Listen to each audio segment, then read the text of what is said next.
Heute nähen wir gemeinsam diesen coolen Cargo-Rock in Midi-Länge. Das Schnittmuster könnt ihr euch ganz einfach über den Link in der Beschreibung herunterladen. Hallöchen ihr Lieben, ich bin's Juliana vom Do-It-Yourself-Modelabel Juliana Matejevs und heute zeige ich euch, wie ihr einen super coolen, angesagten Cargo-Rock näht. Neu ist der Cargo-Rock nicht gerade, denn schon in den 90er Jahren gab es die ersten Cargo-Hosen, aus denen sich dann auch langsam die Cargo-Röcke entwickelt haben. Aber aktuell sind sie scheinbar so angesagt wie eh und je. Der Cargo-Rock ist gar nicht kompliziert zu nähen. Wichtig ist nur, dass ihr euch etwas Mühe gebt und etwas sorgfältig arbeitet und vor allem genau die richtigen Techniken anwendet und das noch in der richtigen Reihenfolge. Deswegen nehmt euch auf jeden Fall Zeit für dieses Projekt. Das Ergebnis wird es euch danken. Ich mache euch hier wie immer alles vor, was ihr wissen müsst, Schritt für Schritt und erkläre genau, was zu tun ist und ihr macht am besten direkt mit. Pausiert da, wo ihr es braucht und wiederholt immer so oft ihr möchtet, dann kann nichts schief gehen und ihr könnt auch nichts vergessen oder überspringen. Das Schnittmuster könnt ihr euch ganz einfach über den Link in der Beschreibung runterladen und dann entweder ausdrucken und zusammenkleben oder euch als Papierschnittmuster zuschicken lassen. Oder wenn ihr den Stoff, den wir für den Cargo-Rock verwenden, auch gerne nutzen möchtet, denn der ist wirklich ein Traum und lässt sich so gut verarbeiten und sieht so toll aus, dann lasst euch das Nähset gerne zuschicken und bestellt es euch einfach online, denn da ist dann genau alles drin, was ihr braucht, in der richtigen Menge und in super guter Qualität. Ja, dann würde ich sagen, lasst uns mal gucken, was wir eigentlich so brauchen. Und bevor ich es nachher vergesse, liked und kommentiert doch bitte dieses Video, wenn es euch gefällt und abonniert auch unseren Kanal, denn dann könnt ihr keinen Teil unserer nächsten Kollektion mehr verpassen und es würde uns wahnsinnig helfen. Also ganz viel Spaß beim Cargo-Rock! Wir benötigen also unser Schnittmuster, einen Oberstoff, Gummiband, 2 Kordelstopper, Nähgarn und damit kann es losgehen. Wenn ihr den Stoff dann in eurer passenden Größe zugeschnitten habt und die Kanten versäubert habt, entweder mit der Overlock-Maschine oder der normalen Nähmaschine und einem Zickzackstich, dann beginnen wir mit den seitlichen Eingriffstaschen unseres Vorderteils. Legt jetzt bitte das seitliche Vorderteil und diesen kurzen Taschenbeutel mit der Rundung rechts aufeinander und steckt dann diese Rundung komplett mit Stecknadeln zusammen. Diese Strecke schließen wir dann einmal mit einer Naht. Die Nahtzugabe beträgt 1 cm und das wird sie auch immer, wenn ich nichts anderes dazu sage. Die Stichlänge ist 2,5. Am Anfang und Ende der Naht verriegeln wir und nähen dann in einer möglichst schönen Kurve.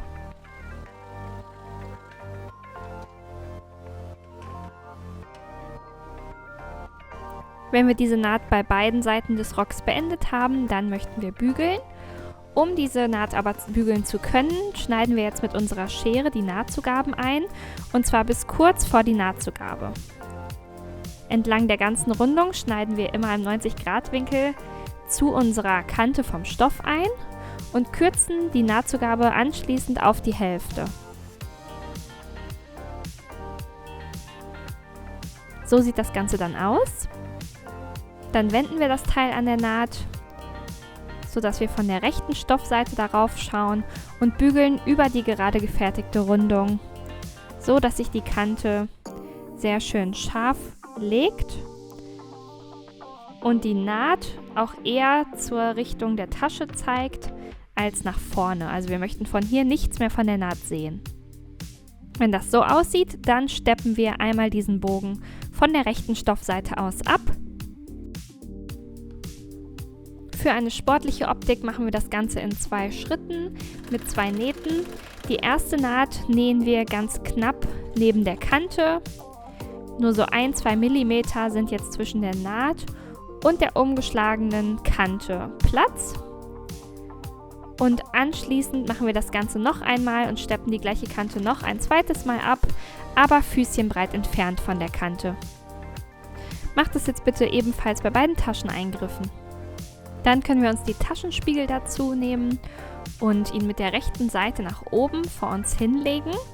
Und darauf platzieren wir jetzt unseren Vorderrock, genau an den dafür entsprechenden Knipsen. Und wir stecken jetzt die 3 Lagen von den Beuteln, also Beutel, dem großen Beutel, dem kleinen Beutel, den wir schon angenäht haben, und der oberen Lage von unserem Rock. Stecken die Seitennähte aufeinander, dann oben die Kanten, die später ans Bündchen kommen, die Kante zum mittleren Vorderteil und anschließend auch den Saum von unserem Taschenbeutel. Die gesteckten Strecken nähen wir jetzt mit einem füßchenbreiten Abstand zur Kante aufeinander. Das hilft uns einfach für die weitere Verarbeitung. Ich beginne jetzt also hier an der Seitennaht, nähe dort einmal hinunter, verriegle dort. Anschließend nähe ich dann bei der Teilungsnaht zum mittleren Vorderteil, auch füßchenbreit von der Kante entfernt, verriegle am Anfang und am Ende.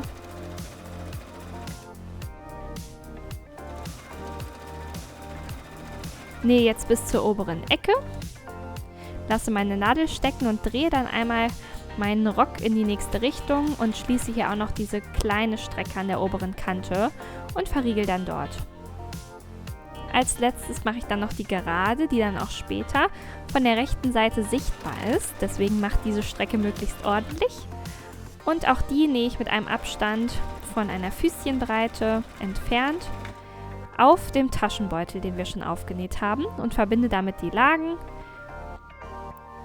Damit auch hier der sportliche Look wieder entsteht, nähe ich dann noch einmal oberhalb davon füßchenbreit ein zweites Mal herüber, verriegele dort und habe dann meine seitlichen Eingriffstaschen fertig.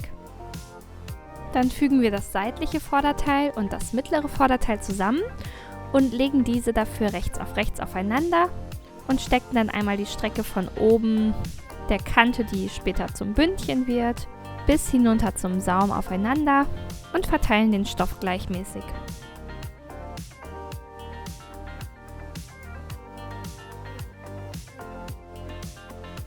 Das machen wir jetzt mit beiden seitlichen Vorderteilen und dem mittleren Vorderteil und nähen jeweils einmal diese Strecke. Wir vernähen die Naht am Anfang und am Ende.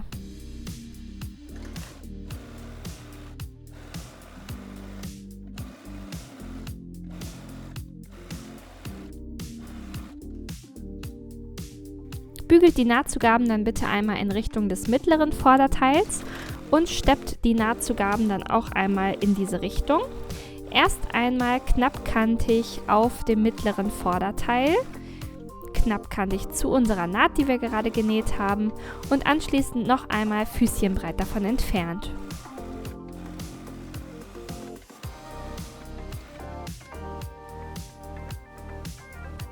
Dann widmen wir uns jetzt erst einmal unserem Rückteil mit Schlitz in der hinteren Mitte. Den habe ich hier schon einmal mit einer Nadel markiert, die Schlitzhöhe. Ihr findet dort auch einen Knips. Wir legen beide Rückteile rechts aufeinander und schließen jetzt einmal mit ein paar Stecknadeln die hintere Mitte, aber nur bis zur Höhe des Schlitzes. Denn ab dort lassen wir die Strecke offen und verriegeln genau an diesem Punkt. Wir nähen also jetzt von ganz oben von unserem Hinterrock bis zu dieser Quernadel.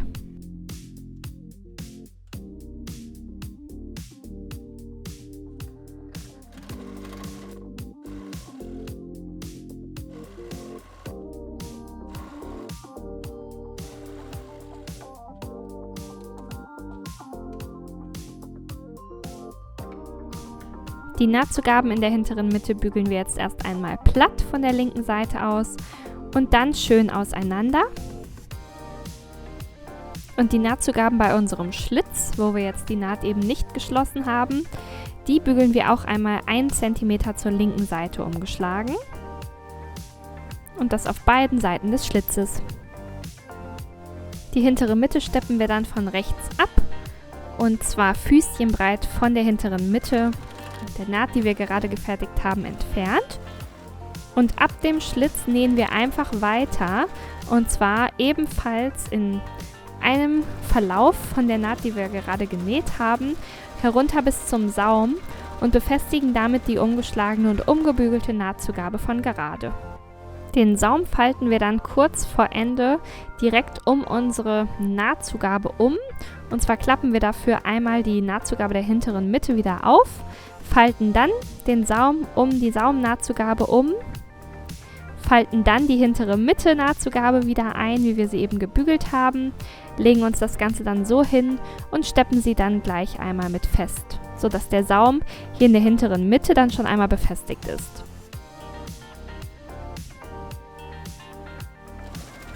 Wir nähen ganz bis zum Ende und verriegeln dort.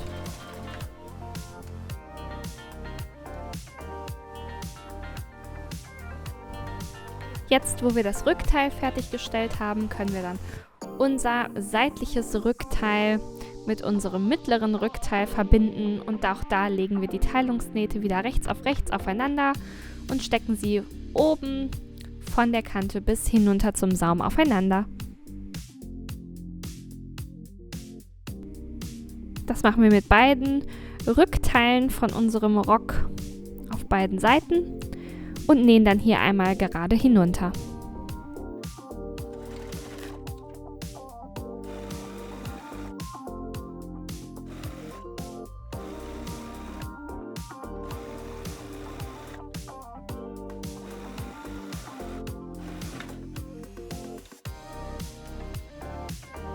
Die Nahtzugaben bügeln wir dann auch wieder in Richtung des mittleren Rückteils und steppen sie dann einmal von der rechten Seite aus ab.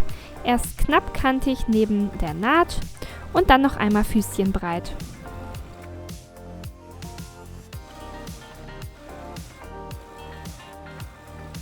Auf der anderen Seite, auch beim seitlichen Rückteil, machen wir das Ganze eben spiegelverkehrt. Im Gegensatz zu den vorderen seitlichen Eingriffstaschen und den Blasebalgtaschen, die wir später fertigen, sind die rückwärtigen Klappentaschen fake.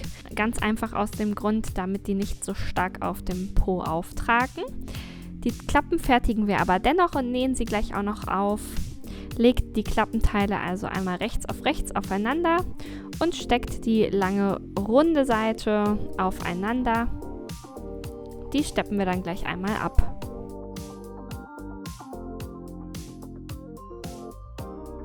Wir nähen also hier einmal herum. Fertigt jetzt bitte 2 Klappen. Wir fangen am oberen Ende an und verriegeln dort, nähen dann einmal wieder bis zum anderen oberen Ende.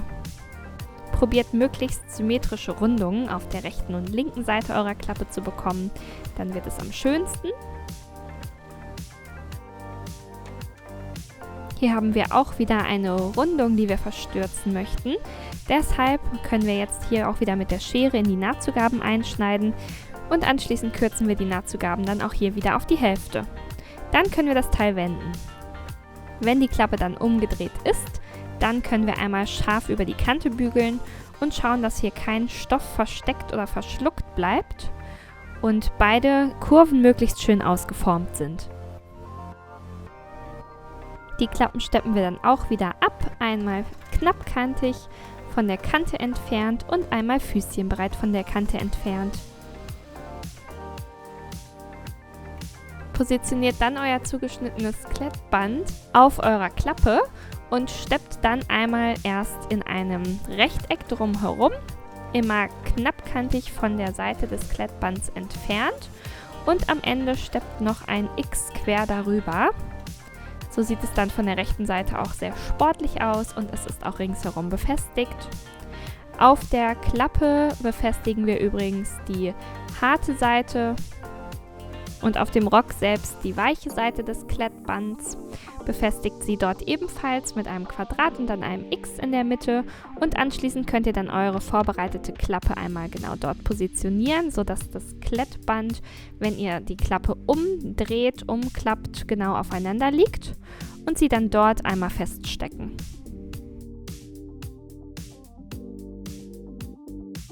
Das machen wir auf beiden Seiten des Rocks und nähen jetzt hier beide Klappen einmal an.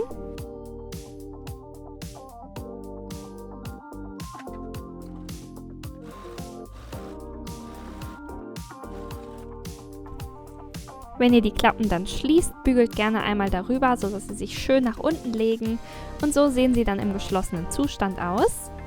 Jetzt sind ja die Rückteile zusammengesetzt, die Klappe ist befestigt, das Vorderteil ist fertig mit seitlichen Eingriffstaschen und diese beiden Teile, also zusammengesetztes Vorderteil und zusammengesetztes Rückteil, legen wir jetzt mit den Seitennähten rechts aufeinander und stecken einmal von ganz oben bis zum Saum herunter. Die strecken aufeinander. Dann schließen wir beide Seitennähte mit 2 Nähten.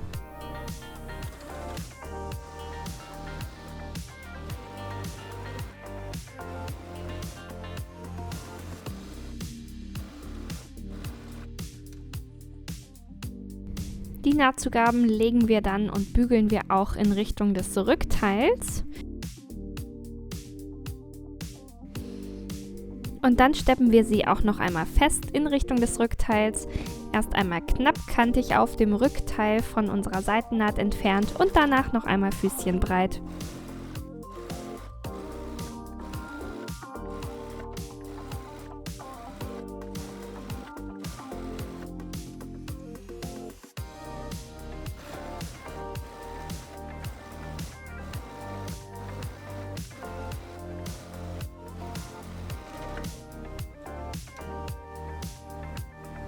Dann geht es an die Blasebalg-Taschen. Das sind mit Sicherheit die kompliziertesten Taschen hier in diesem Projekt. Aber wenn ihr die Schritt für Schritt genauso nachmacht, dann sind sie gar nicht unbedingt schwierig. Als erstes legen wir die Falten unseres Taschenbeutels immer hin von unserem Knips bis zum mittleren Knips, sodass 2 Kellerfalten entstehen. Einmal an der oberen Seite und dann auch gleich an der unteren Seite. Die Falten stecken wir uns jeweils mit 2 Quernadeln fest und befestigen die dann auch gleich. Wenn die Falten an der oberen Seite der Tasche gesteckt sind, dann machen wir das Ganze auch noch bei der unteren Kante der Tasche. Beide Falten werden wieder zur Mitte hingelegt und auch hier wieder erneut mit Stecknadeln festgesteckt. Dann sichern wir uns dann mit einer Naht und diese ist nur füßchenbreit von der Kante entfernt und muss auch nur bei der kleinen Partie, wo die Falten gelegt sind, genäht werden. Das ist eine kleine Hilfsnaht, die es uns gleich leichter machen wird. So sind die Falten jetzt befestigt und beide Taschenbeutel, also für beide Rockseiten, sollen jetzt so vorbereitet sein. Dann bügeln wir jetzt einmal über die Falten, sodass die von oben bis unten beim Beutel scharf liegen. Perfekt. Und dann können wir die obere Kante von unserem Taschenbeutel einmal umbügeln zur linken Seite, dort wo die Falte wie eine Quetschfalte aussieht. Und zwar um die 2 cm Nahtzugabe. Das bügeln wir einmal schön hier in einen Stoffbruch und stecken uns die umgeschlagene Kante dann einmal fest. Mit einem Abstand von 2 cm zur Kante rechts werden wir dann diese umgeschlagene Kante einmal absteppen und wir verriegeln wieder am Anfang und am Ende. Dann nehmen wir uns einmal unseren langen Streifen für die Tasche dazu und werden jetzt beide Enden von diesem Streifen auch 2 cm umbügeln und einmal feststecken und diese kurze Strecke dann auch einmal mit der Nähmaschine absteppen.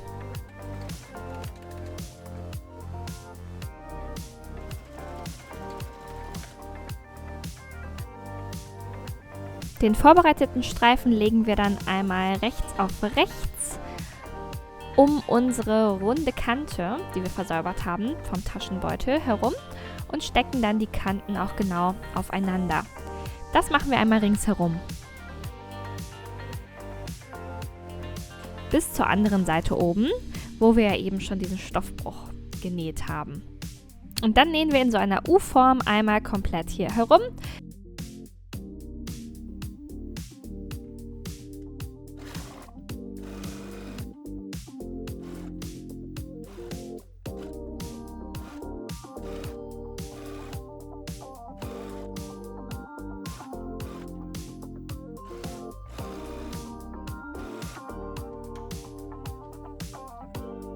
Und auch hier steppen wir einmal drüber, und zwar von der Seite des Beutels, nicht auf dem Streifen, nähen wir jetzt einmal knappkantig die Nahtzugaben fest.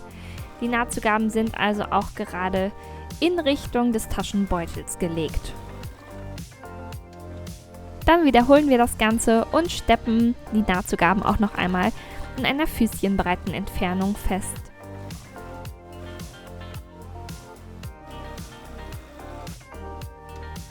Dann geht es wieder ans Klettband und wir positionieren unsere Streifen wie auf dem Schnitt vorgesehen auf den Taschenbeuteln und nähen sie dann gleich auch ringsherum fest, erst mit einem Rechteck und dann noch mit einem X darüber. Macht das jetzt bitte bei beiden Seiten der Tasche und natürlich auch bei beiden vorbereiteten Taschenbeuteln. Und bereitet dann bitte noch, wie auch im Rückteil bei unserer Klappentasche, mit genau den gleichen Schritten, ihr könnt auch gerne nochmal in das Kapitel zuvor springen, eure Klappen vor. Also legt sie rechts auf rechts aufeinander, verstürzt sie, näht also einmal komplett ab, dann wendet das Ganze, schneidet vorher die Nahtzugaben ein, bügelt die Klappen und steppt sie anschließend ab, sodass sie dann gleich vorbereitet sind und wir sie ebenfalls annähen können. Dann kommt der Moment der Wahrheit. Wir platzieren die Blasebalgtaschen, legt dafür einmal euren Rock mit der rechten Seite nach oben vor euch hin und markiert euch die Position der Tasche. Das ist wichtig. Guckt euch die vom Schnitt ab und steckt dann eure Tasche einmal genau auf diese Position. Wichtig ist, wir stecken jetzt die hier noch offene, versäuberte Kante genau auf diese Position. Also genau dort soll die Ecke platziert werden, wo es im Schnitt vorgesehen ist, und die schlagen wir dafür 1 cm um. Also 1 cm Nahtzugabe umschlagen und dann ringsherum bitte auf die richtige Position feststecken.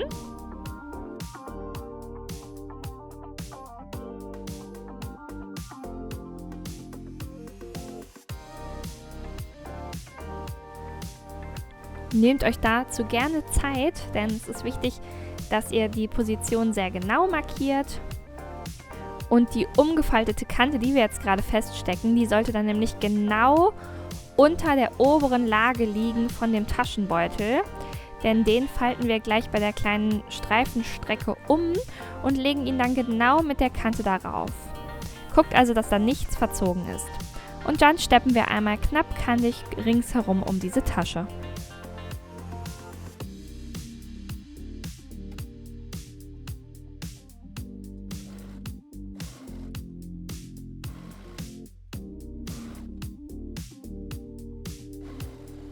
Achtet beim Nähen darauf, dass ihr keine Falten einnäht und wirklich dieser 1 cm sehr ordentlich umgeschlagen ist und ihr auch eine schöne, ordentliche Rundung näht auf beiden Seiten.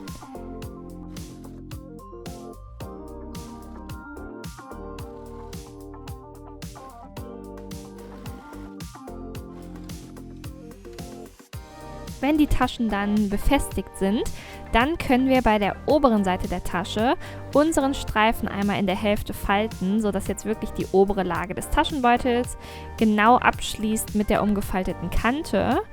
Und wir nähen dann einmal genau auf dieser Naht, die wir gerade gemacht haben, zuvor knappkantig über die ersten so 3 cm, um das Ganze noch einmal zu befestigen.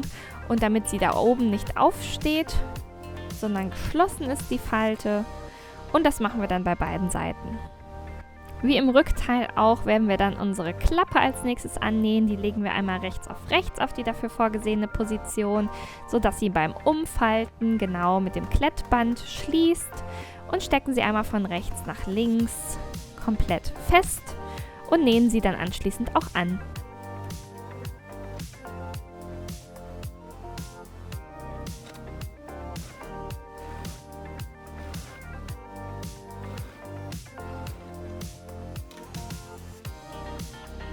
Als nächstes fertigen wir das Bündchen und legen es einmal in der Hälfte gefaltet rechts aufeinander, stecken uns die kurze Strecke und steppen sie anschließend ab.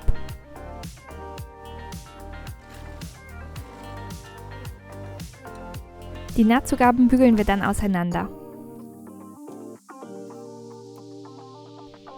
Jetzt stecken wir eine offene Kante des Bündchens rechts auf die obere Kante unseres Rocks ringsherum. Die Naht, die wir gerade gefertigt haben, wird in der hinteren Mitte platziert.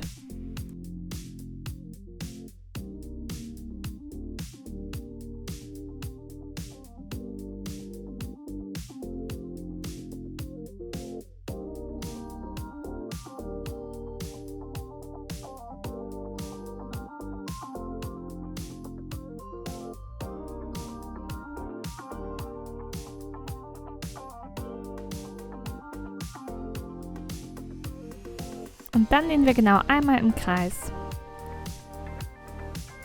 Ich fange in der hinteren Mitte an zu nähen, nähe dann eben einmal ganz ringsherum, bis ich wieder da angekommen bin, wo ich gerade angefangen habe.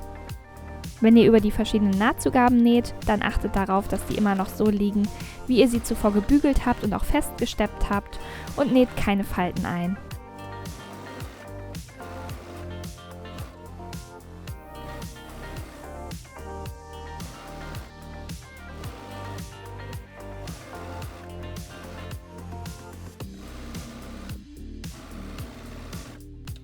Steckt dann bitte die Knopflöcher auf die dafür vorgesehenen Positionen und das nur durch die hier später äußere Lage. Als nächstes können wir dann die noch offene Kante von unserem Bündchen 1 cm einschlagen und dann das Bündchen in der Hälfte falten. Und diese umgeschlagene Kante stecken wir jetzt so fest, dass sie die Naht, mit der wir das Bündchen angenäht haben, von zuvor verdeckt. Ich stecke mir hier dann einige Quernadeln und mache das Ganze ringsherum. Wenn ihr möchtet, dann könnt ihr diese Strecke aber auch sehr gerne mit einer Heftnaht heften, denn dann hält es am besten. Wir nähen nämlich gleich von der rechten Seite auf unserem Bündchen und sehen diese innere Seite dann nicht mehr. Und befestigen dann gleichzeitig diese umgeschlagene Innenkante. Also wenn ihr euch dabei noch nicht so sicher seid, dann steckt auf jeden Fall viele Nadeln und heftet diese Naht auch gerne vor. Und dann nähen wir jetzt einmal von rechts ringsherum. Wenn ich jetzt also zum Nähen ansetze von der rechten Seite, dann platziere ich meine Nadel so, wenn sie einsticht, dass sie knappkantig auf meinem Bündchen näht. Da ist jetzt nur 1 mm ungefähr Platz bis zum Schatten der Naht, also bis zu diesem Tiefpunkt der Rille von unserer Naht und steppen dann so einmal ringsherum. Ihr könnt auch gerne immer etwas anhalten und nochmal gucken, ob unten alles richtig liegt und auch etwas fühlen mit den Fingern, ob ihr da wohl den Stoff auf der unteren Seite auch erwischt, denn das ist ganz wichtig. Macht das jetzt möglichst in Ruhe und ordentlich, bis ihr wieder da ankommt, wo ihr angefangen habt.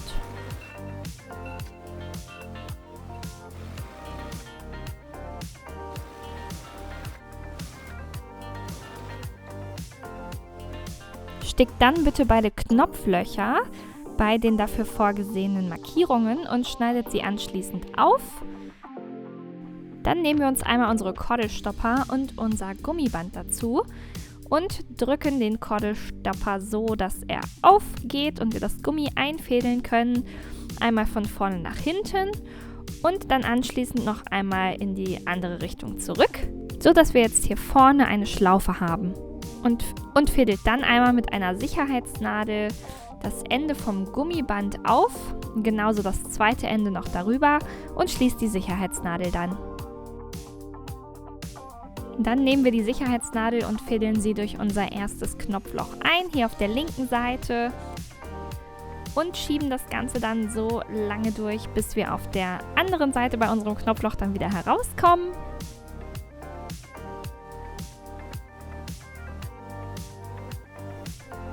So, das ist jetzt der Fall. Beide Enden sind hier.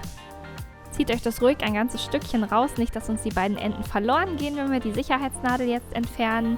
Ihr könnt auch die gekräuselte Stofflage hier schon etwas verteilen und euch dann den zweiten Kordelstopper dazu nehmen. Ich entferne jetzt also die Sicherheitsnadel. Auf einer Seite lasse ich sie noch hängen. Fange erstmal mit der einen offenen Seite an. Die mache ich mir am Ende noch etwas schön und schneide sie ab und fädel die Seite dann einmal von hinten nach vorne durch meinen Kordelstopper. Ziehe mir jetzt auch ein gutes Stück Gummi hindurch, sodass ich das dann auch wieder nutzen kann, um es wieder in einer Schlaufe gelegt dann zurückzuführen durch die andere Öffnung.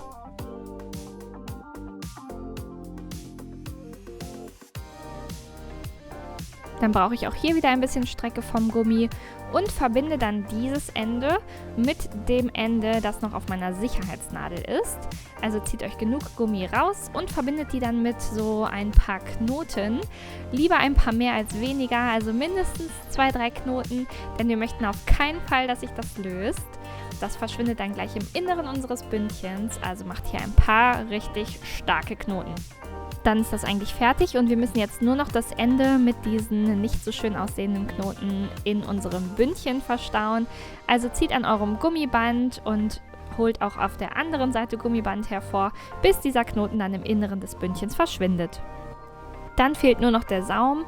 An der hinteren Mitte ist er ja sogar schon vorbereitet und die restliche Strecke ringsherum werden wir uns jetzt einfach auch um die 4 cm umbügeln und einmal feststecken.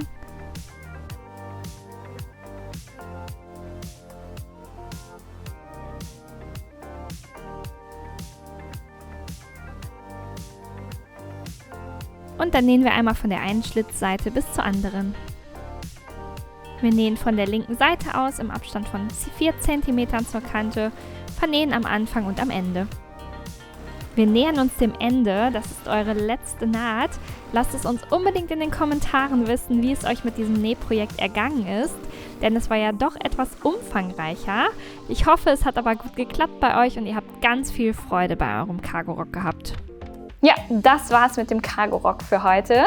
Ich liebe sie einfach zu tragen, denn sie lassen jeden Look irgendwie so mega cool und mühelos aussehen und kombiniert mit einem Tanktop im Sommer oder einem weiten Pulli wie dem Sally Sweater, vielleicht euer nächstes Projekt, sehen sie einfach super gut aus im Alltag oder im Büro. Teilt auch wieder super gerne eure Resultate unter dem Hashtag JulianaMatheevsOnMe. Wir freuen uns immer riesig, euch darin zu sehen. Und dann freue ich mich auf unser nächstes gemeinsames Projekt hier in einem Tutorial und fühlt euch gedrückt. Bis dahin, bis bald!